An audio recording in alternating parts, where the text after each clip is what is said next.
અધિકારીઓ બેસશે અને અમે તમામ લોકો અહીંયા આવીશું, એમને સમર્થન જાહેર કરીશું।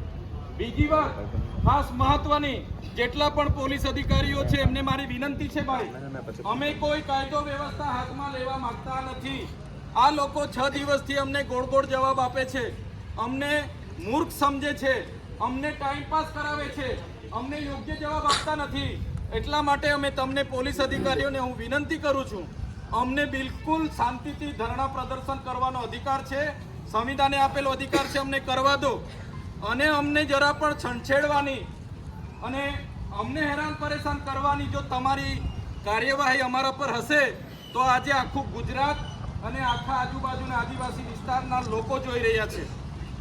અમને ખોટા કેસની અમને ડર નથી, અમને તમે મહિના 2 મહિના જેલમાં નાખશો એનો ડર નથી। અમે અમારા લોકોના ન્યાય માટે અહીંયા બેઠા છે।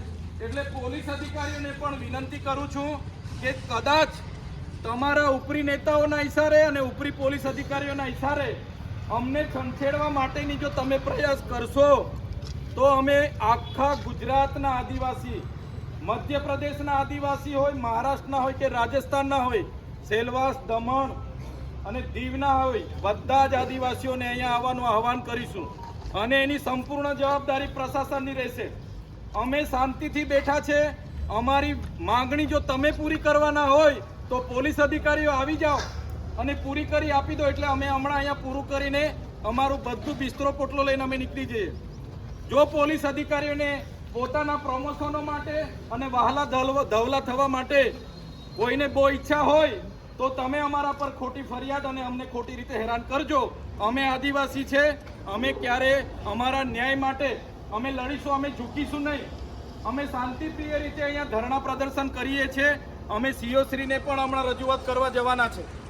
અમને અમારા અધિકારો અમારા કર્મચારીઓને અપાવી દો, તમે અપાવો, કાં તો સીઓ અપાવે કાં તો આ કંપની આપી દે, એટલે અમારા ધરણા પૂરા। પણ અમને ખોટી રીતે હજુ પણ કેમ છું, અમારા લોકોને ખોટી રીતે હેરાન પરેશાન કરવાનું જો કામ પોલીસ અધિકારીઓ કરશે તો અમે આખા ગુજરાત, મહારાષ્ટ્ર, મધ્યપ્રદેશ, રાજસ્થાનના આદિવાસીઓને કેવડિયા પધારવાનું અમે જાહેર આમંત્રણ આપીશું અને તે દિવસે કાયદો વ્યવસ્થા બગડશે એની જવાબદારી જે તે પોલીસ અધિકારીની રહેશે, જે તે પ્રશાસનની રહેશે। એટલે મહેરબાની કરીને અમારા કાર્યક્રમ અમે શાંતિપ્રિય રીતે ધરણા પ્રદર્શન કરીને અમારી જે માંગો છે એ મૂકીએ છીએ। એટલે કોઈ પણ પોલીસ અધિકારી અમારી સાથે ઘર્ષણ પેદા કરવા માટેના પ્રયાસો નહીં કરશો, એ પણ આપણે વિનંતી કરીએ છીએ। અને અહીંયા બેઠેલા તમામ લોકો, આ આપનો હક છે। કોઈ કાયદો, કોઈ સરકારે કીધું નથી કે 31 દિવસ કામ કરવાનો, કોઈ સરકારે કોઈ કાયદો એવું કહેતો નથી કે તમારું પીએફ તમને ના મળે, કોઈ કાયદો, કોઈ સરકાર એવું કહેતી નથી કે તમને ઓવરટાઈમ ના મળે। એટલે આ તમને મળવું જ જોઈએ, ઇન્ક્રીમેન્ટ મળવું જ જોઈએ, મેડિક્લેમ મળવું જ જોઈએ, ગ્રેજ્યુએટ મળવી જ જોઈએ। તમને ઓવરટાઈમ કરાવવામાં આવે છે એનું 2 ગણું પેમેન્ટ તમને મળવું જ જોઈએ। આ સરકારનો રૂલ છે અને સરકારના રૂલ્સ પ્રમાણેની આપણી માંગણી છે। પ્રશાસન આમાં ધ્યાન આપે અને આ કર્મચારીનો ન્યાય આપે। જો ન્યાય નહીં આપશે તો અમારા રચનાત્મક કાર્યક્રમો દિવસે ને દિવસે અમે વધારતા જઈશું। આજે ભલે અમે 1000-1500 લોકો અહીંયા છે, અમે અહીંયા બેસીશું, આજે નિર્ણય નહીં આવે તો ફરી અમને સમય આપીશું અને ફરી આનાથી મોટો કાર્યક્રમ આપીશું।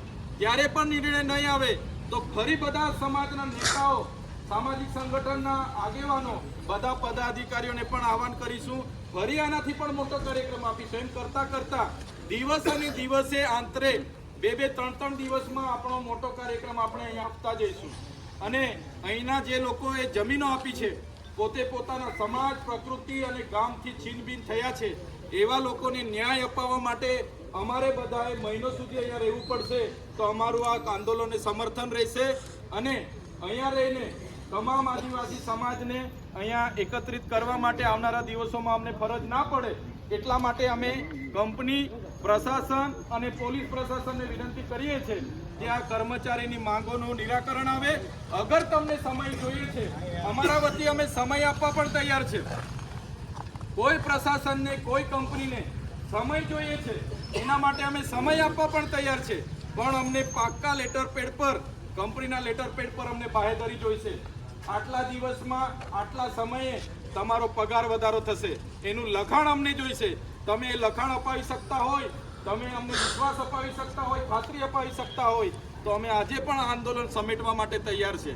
એટલા માટે અમે શાંતિપૂર્વક આંદોલન કરીએ છીએ, અમારી વ્યાજબી માંગોની માંગ કરીએ છીએ. કાયદાનો ઉલ્લંઘન આ કંપનીઓએ કર્યો છે, પરિપત્રનો ઉલ્લંઘન આ કંપનીઓએ કર્યો છે, અમે નથી કર્યો. એટલે બધાને કેમ છું કે આ આંદોલન જો આ લોકો આપણી માંગો નહીં સ્વીકારશે તો દિવસે ને દિવસે મોટું થતું જશે અને આવનારા દિવસોમાં સ્ટેપ બાય સ્ટેપ તમામ રાજ્યોના આદિવાસી આગેવાનોને, નેતાઓને, તમામ પક્ષ પાર્ટીના નેતાઓને, તમામ સંગઠનના નેતાઓને, ધર્મ સંપ્રદાયના મહંતોને પણ અહીંયા બોલાવીશું અને આ કેવડિયાના લોકોને ન્યાય મળે તે પ્રયાસ આપણા રહેશે. આ વાત સાથે આપ બધા અહીંયા ઉપસ્થિત થયા છો, તમામ અહીંયા કામ કરનારા શ્રમિકો, પદાધિકારીઓ, મીડિયાના મિત્રો અને પોલીસ અધિકારીઓ બધાનો હું આભાર માનું છું. અને આપણનો આગળનો કાર્યક્રમ હવે આમની ચર્ચાનો છે ત્યારે બધાને વિનંતી કરું છું પોતપોતાની જગ્યા પર શાંતિથી બેસજો. અમે જેબી કંપનીના 2 આગેવાનોને આગળ બોલાવ્યા છે, જેબીએમ કંપનીના પણ 2 આગેવાનોને બોલાવ્યા છે, એ કંપનીના કરતા હર્તાઓને પણ બોલાવ્યા છે, લેબર કમિશનરના કર્મચારીને પણ અહીંયા બોલાવ્યા છે. અમે શાંતિપ્રિય રીતે વાતના ઘાટો કરીએ છીએ અને આગળ જે પણ કરવાનું થશે તમારા બધાની સહમતિથી આગળ વધીશું. બધાનો ખૂબ ખૂબ આભાર, ધન્યવાદ.